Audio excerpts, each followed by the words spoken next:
The world tilted and then went black. I remembered a sharp pain in my chest, a sudden gasp, and then only an echoing void. Waking up was not a gentle return. My eyelids fluttered open to a blinding overhead light, the sterile scent of an unfamiliar room, and the harsh, impatient voice of Serena, my daughter-in-law.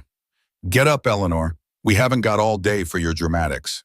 Her words were like a slap across my already reeling senses. There was no concern, no inquiry about my well-being, only irritation. I pushed myself up from the plush, slightly too soft carpet, my head throbbing, my heart still a frantic drum against my ribs. My vision was blurry, but I could make out the sharp, elegant lines of Mr. Sterling's office. This was not the time for weakness, I told myself, even as every fiber of my being screamed for my Arthur. I settled into the oversized leather chair opposite Mr. Sterling's formidable desk. The room was grand, adorned with dark wood and heavy draperies, a place of weighty decisions and legal pronouncements. Today it felt more like a courtroom where I was already condemned. At 59, I felt the full weight of my years pressing down on me, not just the physical aches, but the profound weariness of grief that had settled into my bones since Arthur's passing a mere 6 weeks ago. Serena sat beside Marcus, my son, radiating an icy calm that contrasted sharply with my inner turmoil. Her gaze was direct, unwavering, and utterly devoid of warmth. She clasped her hands neatly in her lap, a slight, almost imperceptible smirk playing on her lips. "Eleanor," she began, her voice crisp and clear, cutting through the thick silence. "Let's be blunt. Mr. Sterling has reviewed Arthur's affairs. You will get nothing. And frankly, your emotional instability since Arthur's death makes your continued independence a concern. We've arranged for you to move into a lovely nursing home." The words hung in the air, heavy and poisonous. Nothing. Nursing home. My mind struggled to process them, to reconcile this cruel announcement with the life I had built, the future Arthur and I had planned. My eyes darted to Marcus, searching for some sign of dissent, some flicker of his old self, the boy who would rush to my defense. He sat motionless, his gaze fixed on some invisible point on the wall behind me, his jaw tight. No words, no defense, just silence. "A nursing home," I managed, my voice a raspy whisper, "but this is my home." Serena let out a small, derisive snort. "Our house, Eleanor, or rather, Marcus's house now, and mine, by extension." A hot wave of indignation washed over me, momentarily eclipsing my grief. Our house? This was the home Arthur and I had bought together 35 years ago, a modest but beloved place filled with laughter, memories, and the echoes of a lifetime. We had painted every room, tended every rose bush, poured every ounce of our shared life into it. How dare she call it hers? Marcus finally spoke, his voice low, almost a mumble, still not meeting my eyes. "Mom, we just think you need professional care. It's for your own good. You can't live alone anymore." Professional care. The euphemism was almost more insulting than Serena's bluntness. He was selling me out and sugarcoating it with sterile language. Serena, ever the efficient one, pushed a stack of documents across the polished desk. "We've already started the paperwork for selling the house. And here," she tapped another document, "is the brochure for the Golden Oaks retirement community. It's a lovely little facility, very reputable. We even put down a deposit just to secure your spot." My gaze fell on the glossy brochure, a picture of manicured lawns and smiling, silver-haired residents staring back at me. It felt like a death sentence. Adding to the surreal horror of the moment, Uncle Ben and Aunt Carol were also present. Uncle Ben, Arthur's elder brother, sat hunched in his chair, his face a mask of discomfort, occasionally shooting me sympathetic glances. Aunt Carol, however, Arthur's sister-in-law, sat upright, her lips pursed, a faint, almost imperceptible chuckle escaping her when Serena mentioned the lovely little facility. The sound was like a tiny shard of glass, twisting in an already open wound. Mr. Sterling cleared his throat, his professional demeanor unwavering despite the palpable tension. "Eleanor, while Arthur's general will covered most of his assets, the deed to the house was unfortunately not explicitly handled in a way that granted you sole ownership upon his passing.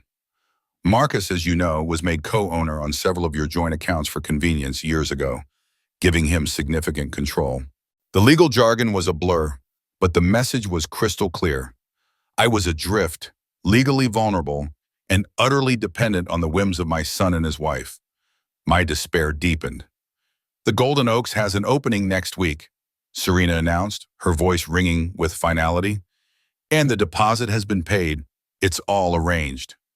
Next week, the timeline was horrifyingly swift. They wanted me gone, quickly, efficiently. Uncle Ben shifted in his seat, finally finding his voice, albeit a hesitant one. Serena, perhaps we should reconsider. Eleanor has lived in that house for decades. She's capable. Serena fixed him with a cold stare. Capable?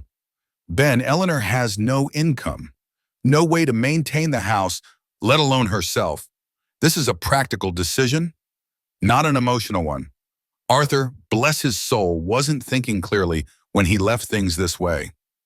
Just as the last vestiges of my hope began to crumble into dust, Mr. Sterling spoke again, his voice carrying a new, almost hesitant note. There is one other matter, though it's unusual. Serena narrowed her eyes. Unusual, Mr. Sterling? We're trying to finalize things here.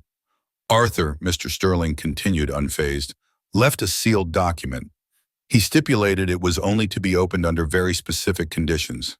He paused, looking from Serena to Marcus, then finally his gaze resting on me.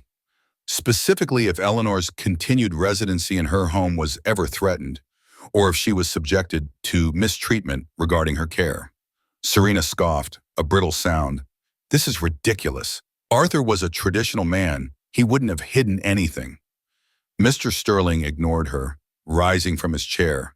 He walked to a tall, locked cabinet against the wall, retrieved a small key, and opened it. From within, he pulled out a thick manila envelope. It was slightly yellowed with age, and across the front, in Arthur's distinctive flowing script, was my name, Eleanor. My heart gave a sudden, hopeful lurch. Arthur's handwriting, a tangible piece of him reaching out from beyond the grave. Mr. Sterling returned to his desk, placing the envelope carefully before him. Inside, he explained, are several documents and a digital video disc. Arthur's instructions were precise. If Mrs. Eleanor Davies was ever threatened with removal from her home, or if her care was being dictated by others against her will, this envelope was to be opened and its contents revealed to all parties present. He looked pointedly at Serena and Marcus. It seems those conditions have been met. A flicker, a tiny spark of light, ignited in the darkness that had enveloped me. Could Arthur, in his wisdom, have anticipated this betrayal? As Mr. Sterling reached for a small remote and began to set up a hidden television screen on the wall, a fragile hope began to blossom in my chest. Mr. Sterling clicked a button on the remote, and the large hidden television screen on the wall flickered to life. The static cleared, replaced by an image that instantly stole my breath and sent a jolt through my entire being. There, looking out from the screen, was Arthur. My Arthur. He sat in his favorite armchair in our living room, the late afternoon sun casting a golden glow on his silver hair, a familiar gentle smile playing on his lips. My throat tightened, and tears, hot and sudden, pricked at my eyes. It was as if he were still alive, still there, watching us. His eyes, full of the wisdom and kindness I knew so well, seemed to look directly into mine. His voice, deep and resonant, filled the room, a sound I had yearned for with every fiber of my being for the past 6 weeks. If you're watching this, Eleanor, Arthur began, his gaze unwavering, it means someone is trying to take advantage of you. Someone is trying to push you out, to take what is rightfully yours. The air in the office crackled with an unspoken tension. I risked a glance at Serena. Her composed facade had finally fractured. Her jaw, previously set in a line of smug assurance, now hung slightly agape. Her eyes, usually sharp and calculating, were wide with a mix of disbelief and dawning horror. Marcus, beside her, looked utterly shell-shocked. He was frozen, his face pale, his gaze locked on the screen, as if mesmerized by a ghost. Even Uncle Ben and Aunt Carol, who had been quiet observers, now leaned forward, their expressions a blend of shock and intense curiosity. Arthur continued, his voice steady, carrying an undercurrent of sorrow and resolve. I saw how things have changed, Eleanor. I saw the way you were being treated and how Marcus, how he allows his wife to treat you. It broke my heart to witness it, but it also made me realize I needed to protect you, even after I was gone. His words struck a chord deep within me, unleashing a torrent of suppressed memories. The past 18 months, which had felt like a slow-motion unraveling, suddenly played out in vivid detail. It wasn't after Arthur's funeral that Serena and Marcus moved in, as I had initially thought in my grief-addled state. No, they had moved in 18 months before Arthur's passing, after a series of financial setbacks forced them to give up their apartment. Arthur, always the generous one, had insisted they come live with us. Family sticks together, he had said, his arm around my shoulder, trying to reassure me, even as I felt a subtle apprehension. That apprehension had quickly blossomed into a gnawing unease. Serena hadn't wasted any time. The initial politeness had quickly faded, replaced by a subtle, yet relentless campaign to reshape our home. It started small, a different brand of coffee beans in the grinder, a new set of matching towels in the guest bathroom. Then it escalated. I remembered the day I walked into the kitchen to find Serena meticulously rearranging my spice rack. My mother's ceramic cookie jar, a cherished heirloom, had been relegated to the back of a cupboard, replaced by a sleek, modern canister. When I gently inquired, Serena merely shrugged. "It's more organized this way, Eleanor." And frankly, that old thing was an eyesore. I had bitten my tongue, my grief for our changing dynamic already too heavy to allow me to argue over a cookie jar. Then came the photos. My favorite picture of Arthur and me on our honeymoon, beaming at the camera in front of the Eiffel Tower, disappeared from the mantelpiece. In its place, a professional portrait of Serena, Marcus, and their impeccably dressed children, a picture that radiated a cool, manufactured perfection. Another time, I found a box in the attic, tucked away behind old holiday decorations, filled with frames I recognized. Pictures of Arthur with his bowling team, our son, Marcus as a toddler, and a candid shot of our wedding day. All replaced. Each small act was a chisel chipping away at the foundation of my life, eroding the familiar comfort of my home. I had wanted to speak up, to confront her, to reclaim my space. But Arthur had been ailing, his strength slowly fading, and my focus had been entirely on him. Besides, what was I to say? Please put my old photos back? It felt petty, insignificant, against the backdrop of Arthur's declining health. I had drowned myself in my grief for him, allowing Serena's gradual takeover to happen around me, unaddressed, unspoken. Serena hadn't just rearranged our belongings. She had systematically, almost methodically, erased Arthur's presence from our home. His favorite worn armchair, which he had insisted on keeping despite its faded upholstery, was suddenly gone, replaced by a modern, uncomfortable-looking recliner. His collection of vintage jazz records, carefully alphabetized, was packed away in the garage, deemed clutter by Serena. Even the faint scent of his pipe tobacco, which had always lingered in his study, was banished by the aggressive scent of Serena's lavender diffusers. It wasn't just physical objects. It was the routines, the unspoken rhythms of our life. The morning paper, which Arthur always read over his first cup of coffee, was now commandeered by Serena, who would leave it unfolded and scattered across the dining table. Our quiet evenings of reading or listening to music were replaced by the blare of a reality television show Serena insisted on watching. I saw it all, but I couldn't act. I was a deer caught in headlights, paralyzed by a combination of my own overwhelming grief, a desire for family harmony, and the insidious nature of Serena's subtle machinations. Every time I thought about asserting myself, the image of Arthur's tired smile or Marcus's blank expression would stop me. I didn't want to cause trouble. Not when Arthur needed peace. Not when Marcus was already under Serena's sway. Now, listening to Arthur's voice from the screen, a chilling realization solidified in my mind. He hadn't just seen it, he had felt it. He had known, even in his final months, that the woman who shared our son's life was systematically dismantling mine. Arthur's image on the screen, frozen in a silent pause, allowed the memories to flood my mind, a relentless tide of recognition and regret. He had seen it all, but he hadn't just seen the physical changes in our home. He had witnessed the erosion of my relationship with Marcus, a bond I cherished above all else. Serena, with surgical precision, had positioned herself as the gatekeeper, the intermediary between mother and son. It started subtly, as all her manipulations did. I would ask Marcus a question about his day, and Serena would interject, answering for him, often adding a slight, dismissive comment about my memory. "Mom, do you remember that I told you this last week?" Marcus would ask, his brow furrowed, after Serena had subtly contradicted something I said. Serena would then interject, a patronizing smile on her face. "Oh, it's just your age, Eleanor. We all forget things sometimes." My protests, though gentle, were always met with a wave of her hand or a knowing look exchanged between her and Marcus that made me feel small and confused. Slowly, I began to doubt myself, to second-guess my own recollections, retreating further into myself. Then came the financial pressure.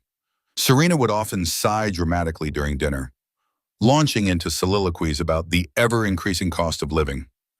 "These property taxes are simply exorbitant," she'd remark, glancing pointedly at me. "And with utility bills going through the roof, it's a wonder anyone can afford to live in this neighborhood anymore."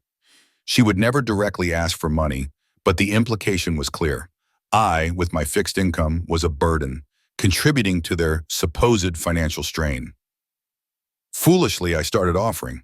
"Perhaps I could contribute a little extra towards the groceries," I'd suggest, desperate to prove my worth, to not be seen as a drain. Serena would graciously accept, her eyes lighting up just a fraction. "Oh, Eleanor, that's so sweet of you. Every little bit helps, especially with your fixed income."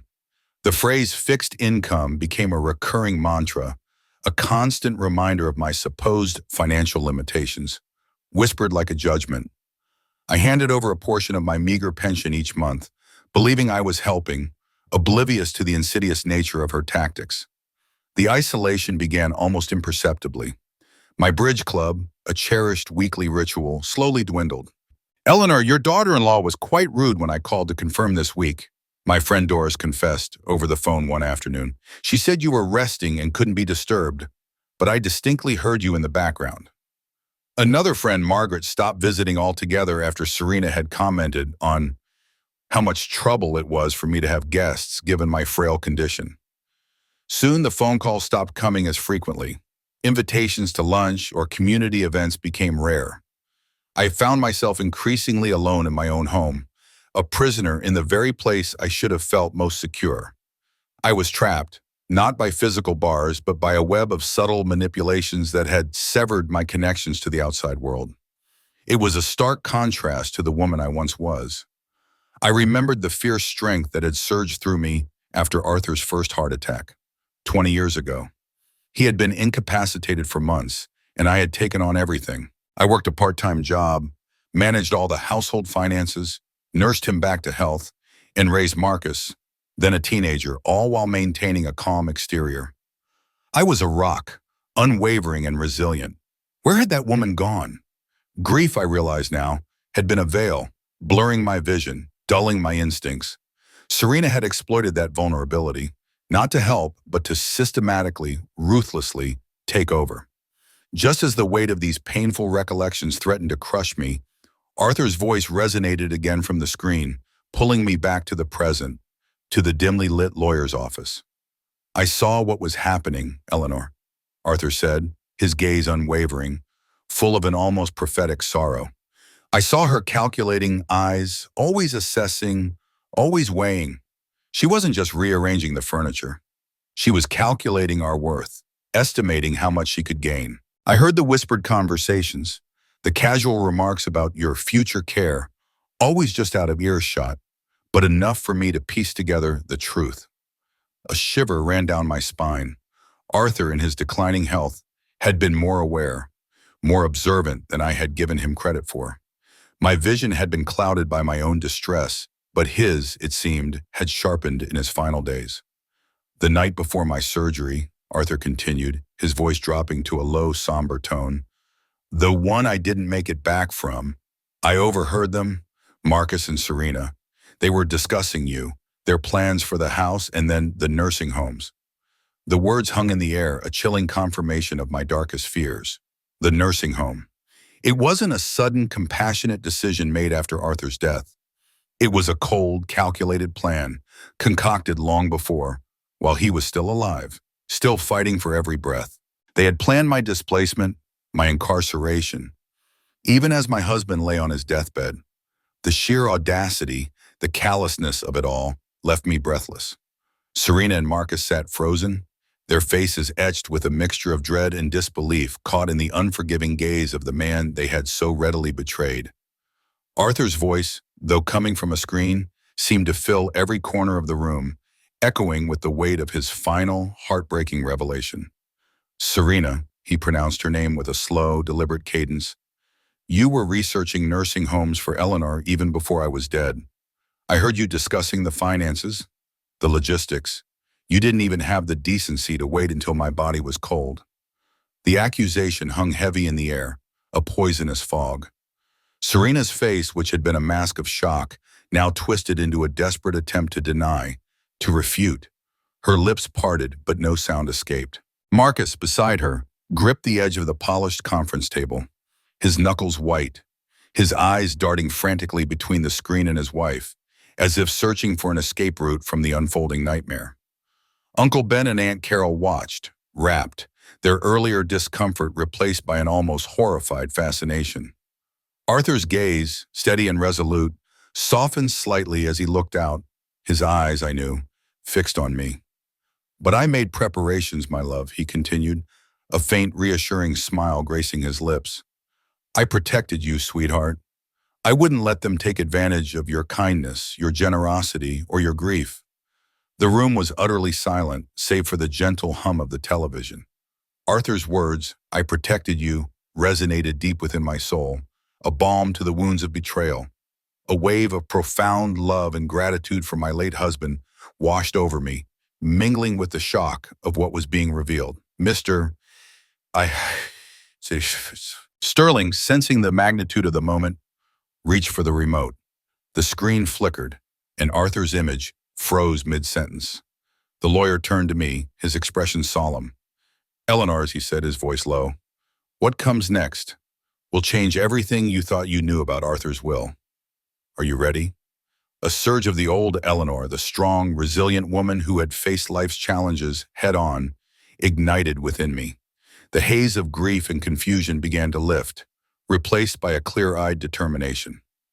"Play it," I commanded, my voice surprisingly steady, firm.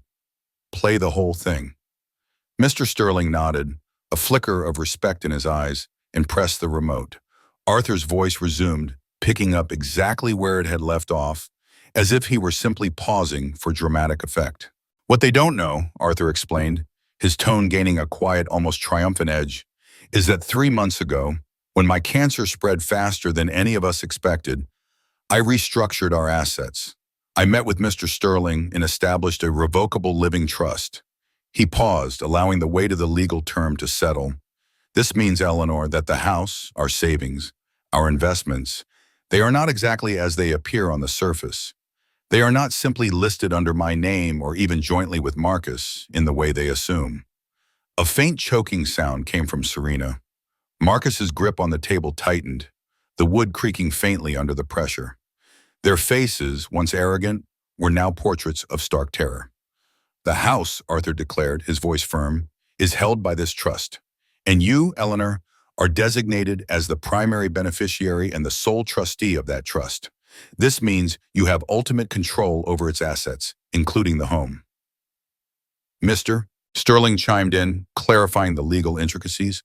"While Marcus's name might appear on certain documents, Mrs. Davies as the sole trustee of the revocable living trust, you have far more control and legal standing than has been conveyed. The trust ensures that your access and rights to the property are paramount." A gasp escaped me. It was more than I could have ever imagined.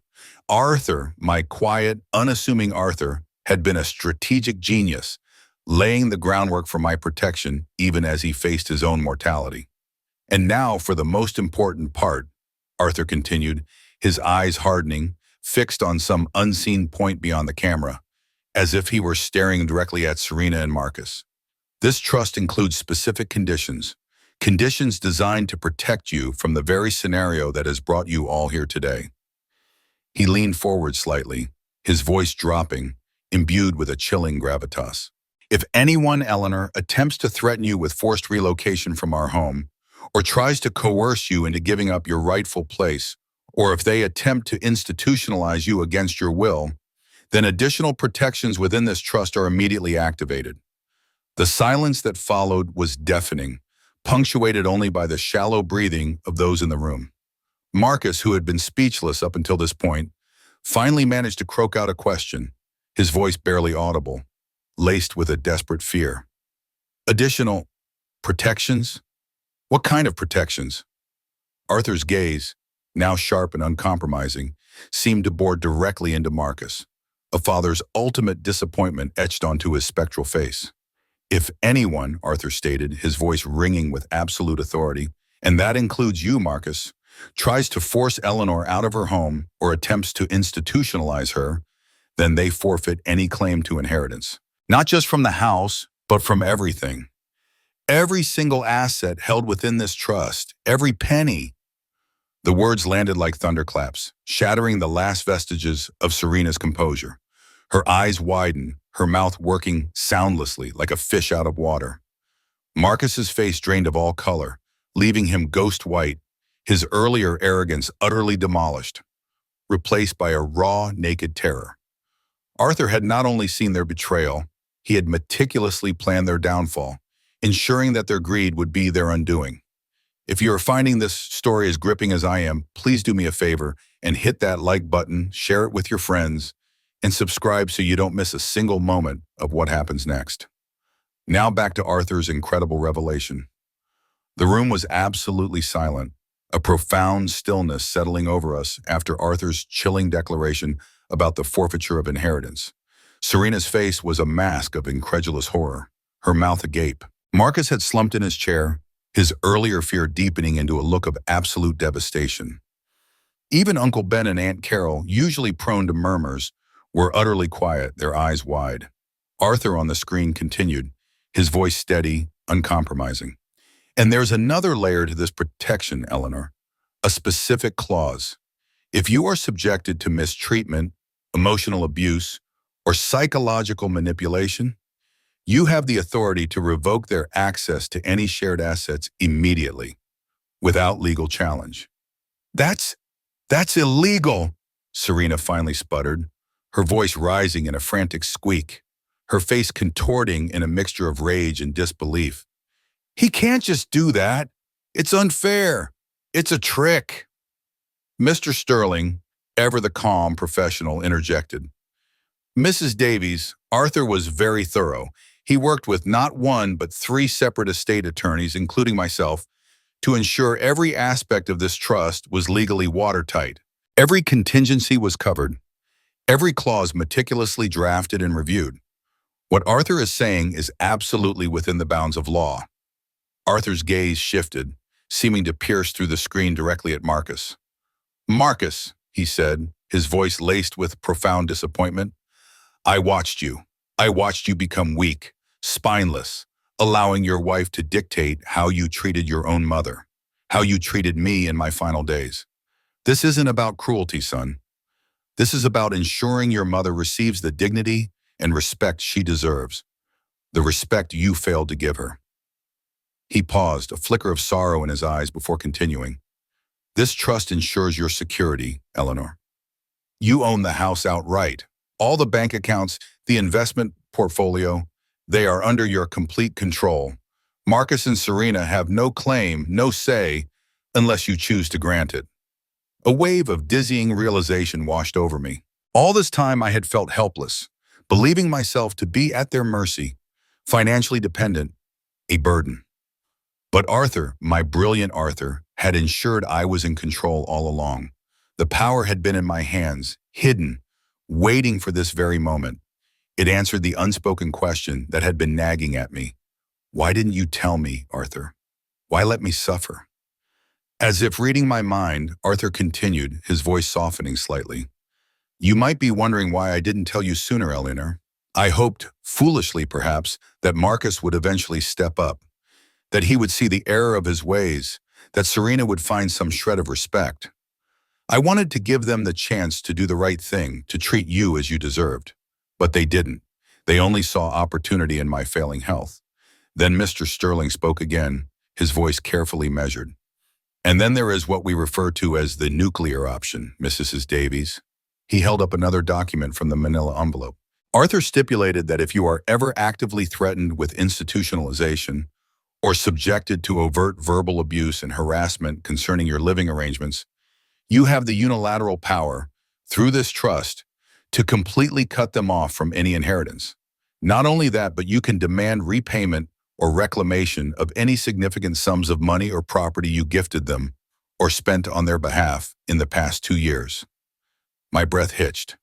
The money, the thousands I had given them for expenses, the expensive new appliances I had bought for the kitchen after Serena had accidentally broken the old ones, the new roof I paid for when they claimed they couldn't afford it. I could demand it all back. The realization hit Serena like a physical blow. Her face, already pale, turned a sickly shade of green, her eyes widening with a horrifying understanding of the true extent of her predicament. Arthur's image on the screen softened again, his eyes twinkling with a familiar mischief. And just in case they try to deny any of this, Eleanor, he added, a wry smile touching his lips, I've documented everything. Every conversation I overheard, every instance of disrespect, every manipulative comment, it's all in a journal, complete with dates and details. Mr. Sterling has copies. Mr. Sterling nodded, confirming Arthur's statement. Indeed, Mrs. Davies, Arthur's journal is incredibly detailed. From the day Serena began discarding your belongings to specific instances of Marcus's inaction when you were clearly upset, it paints a very clear picture of their behavior. Arthur's video began to draw to a close, his voice filled with love and a quiet strength. The choice, my darling Eleanor, is now yours. You can choose to forgive them, or you can use the power I have given you to ensure your dignity, your security, and your peace of mind. I trust you, my love, to do what is right. Remember who you are. Remember your strength. I loved you, Eleanor, more than words can say, and I will always be with you. The screen faded to black, leaving an echoing silence in its wake. The world, which had seemed so chaotic and threatening, suddenly snapped into sharp focus. For the first time in 2 long, painful years, I felt like I was seeing everything clearly, unclouded by grief or manipulation. My Arthur, even from beyond the grave, had given me back my sight and my power. The office hummed with the lingering echo of Arthur's final words, leaving Serena and Marcus reeling. Mr. Sterling cleared his throat, breaking the oppressive silence. He held up a thick binder. Now that we've covered the structural aspects of the trust, let's discuss Mrs. Davies' actual financial standing. He turned a page. Eleanor, your assets, as controlled by the trust, amount to approximately $1.2 million. This includes the house, valued conservatively at $450,000, and a meticulously managed investment portfolio that has shown consistent growth. The figure hung in the air, astronomical to my ears, especially after weeks of being told I had nothing. My jaw dropped. I had always known Arthur was a good planner, but this was beyond anything I had ever imagined. Serena, however, was quick to interject, her voice sharp with disbelief. That's impossible. There's a mortgage on that house, and our joint accounts, those were substantial. Mr. Sterling offered a faint, almost imperceptible smile, one that did not reach his eyes. Ah, the mortgage. Arthur, being the astute man he was, paid off the house entirely 18 months ago, through the trust, using funds from a particularly successful investment liquidation. What you perceived as mortgage payments, Mrs. Davies, were actually Eleanor's contributions towards her own maintenance fund, controlled by the trust, to ensure her ongoing comfort and security should you, fail in your duties. The revelation struck me like a physical blow.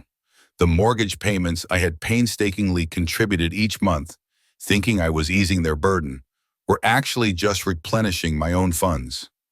They had taken my money while simultaneously making me feel like a financial liability, an old woman draining their resources. The betrayal was so profound, so calculating, that it left me breathless. I, I didn't know, Marcus stammered, finally finding his voice, though it was weak and unconvincing. He looked at me, a desperate plea in his eyes.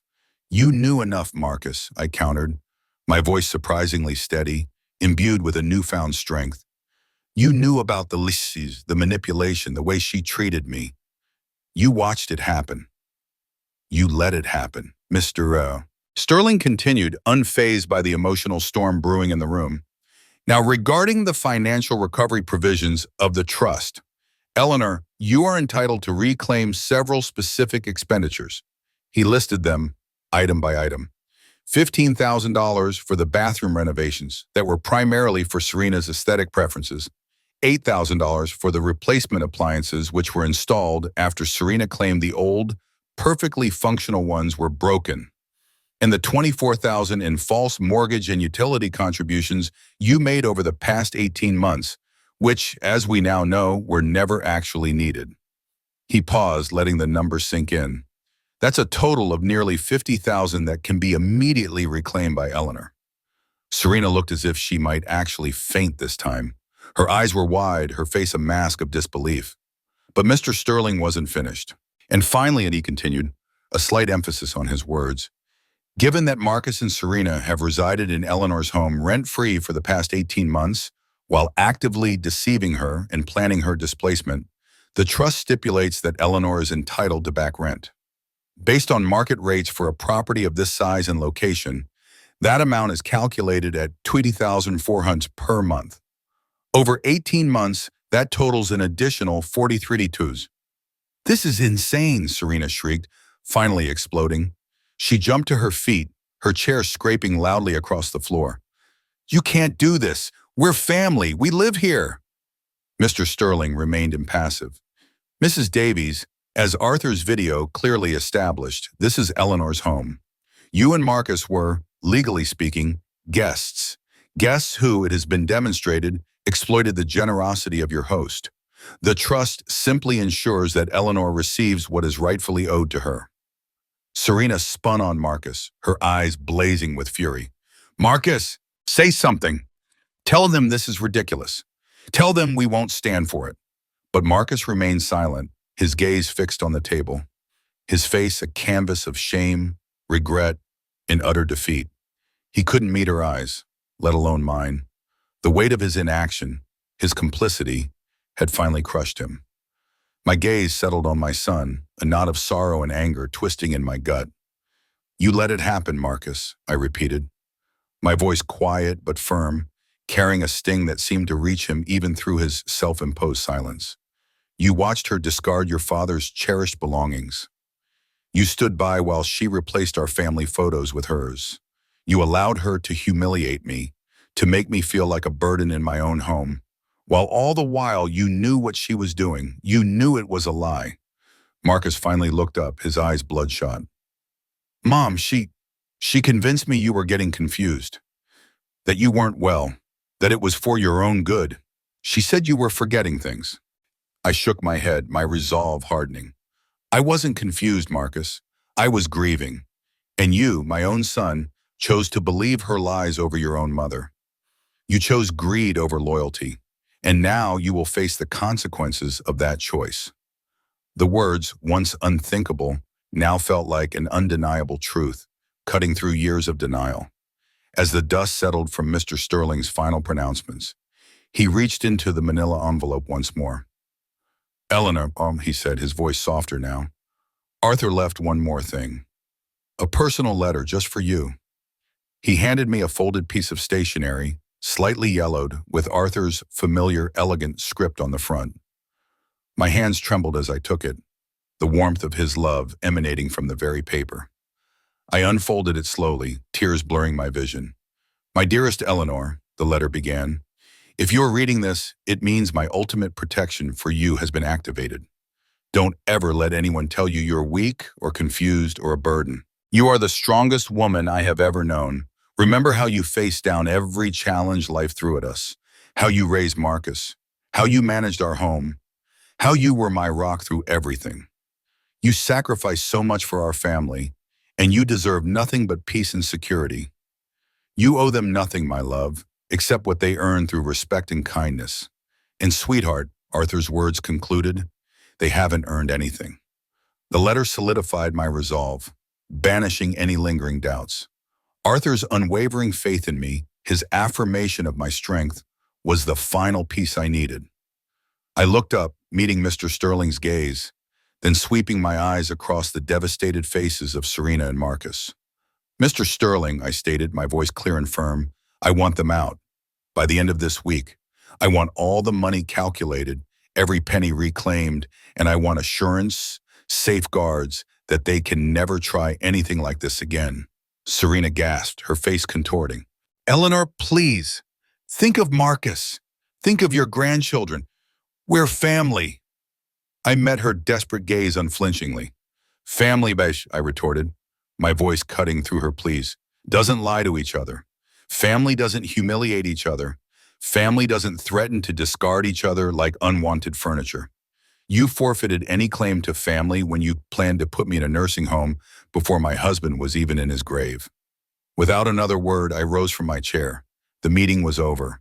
As I walked out of Mr. Sterling's office, I could hear Serena's panicked questions echoing behind me, her voice shrill. Where will we live? How will we repay that much? Marcus, say something. The sounds faded as I stepped into the bright afternoon sun, a lightness in my step I hadn't felt in years. I went home. My home. I found Serena in the living room, frantically pacing, a phone pressed to her ear. She was talking to someone, her voice hushed but agitated, clearly trying to find some legal loophole, some way out of the trap Arthur had so cleverly laid. She glanced up as I walked in, her eyes wide with a mixture of fear and defiance. Serena, I said calmly, walking towards the kitchen, my movements deliberate and unhurried, I want you and Marcus packed and out of this house by Sunday. That gives you 3 full days. She dropped the phone, staring at me. You can't be serious. This is Marcus's home too. No, Serena, I corrected, my voice unwavering. This is my home. Marcus made his choices. He allowed you to strip me of my dignity, to plan my demise, to make me believe I was worthless.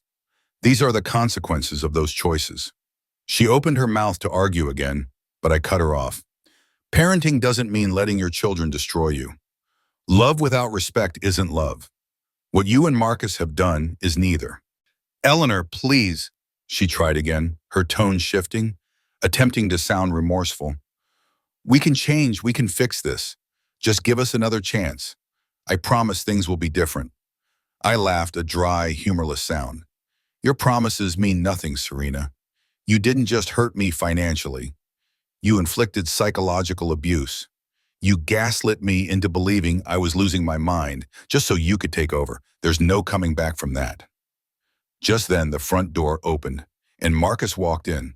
He looked utterly defeated, his shoulders slumped, his face etched with more lines than I'd ever seen, aged by the events of the day. He saw me, then Serena, and his gaze fell to the floor. Mom, he began, his voice barely a whisper, please, another chance. We can make it right. I shook my head slowly. Another chance, Marcus? When did you ever give me a chance? When did you ever defend me? When did you ever visit without needing something? When did you ever just say thank you for everything I've done for you? I paused, letting the silence emphasize my words. You just stood by. You watched her do it. You allowed it. She convinced me you were getting confused, he mumbled again. The same flimsy excuse. Confused? I scoffed softly. I raised you alone, Marcus, after your father's first heart attack. I worked. I managed all our finances. I kept this household running smoothly for years. I was grieving Marcus, not losing my mind. And you, my son, used my grief as an excuse to betray me. Serena, regaining some of her composure, snatched up her phone again, dialing frantically. I'm calling my lawyer, she hissed, glaring at me. We'll contest this trust. We'll take this to court. I simply smiled, a genuine calm smile. Go right ahead, Serena. Just know that for every day you drag this out, Mr. Sterling will be calculating rent for your stay in my house, plus interest on all the money you owe me. The longer you fight, the deeper your hole becomes. Marcus's head snapped up, his face filled with a fresh wave of devastation. He finally understood the full extent of their ruin.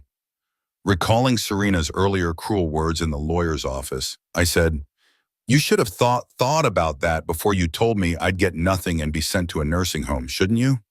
Then remembering something else that had been taken, I added, "And I want my grandmother's jewelry back, and my mother's china. You can prove they were gifts in court, if you wish." With that, I turned and walked upstairs, leaving them in the stunned silence of the living room, their whispered arguments and desperate phone calls already beginning. The weight that had crushed me for so long had finally lifted. I was free. 6 months had passed since that momentous day in Mr. Sterling's office. 6 months of peace, of quiet mornings and evenings spent curled up with a book in Arthur's reinstated armchair. My home, once a battleground for Serena's ambition, was now truly my sanctuary again. Serena and Marcus had moved out as demanded, their departure a flurry of furious packing and bitter accusations. The $127,000 debt, a combination of the reclaimed renovations, appliances, false contributions, and back rent, loomed over them. They had managed to repay $23,000 by selling Serena's luxury car and some of her designer jewelry, a small satisfaction for me, but the rest was structured into grueling installments over 5 years. There were moments, fleeting moments, when my old, soft-hearted self considered forgiving a portion of the debt, especially for Marcus's sake. But then Arthur's words would echo in my mind. "You owe them nothing except what they earn through respect and kindness. And sweetheart, they haven't earned anything." I held firm, remembering the cold, calculated cruelty, the humiliation. A few weeks ago, Marcus had called. His voice was hesitant, almost timid, a stark contrast to his usual assured tone. He asked if we could talk.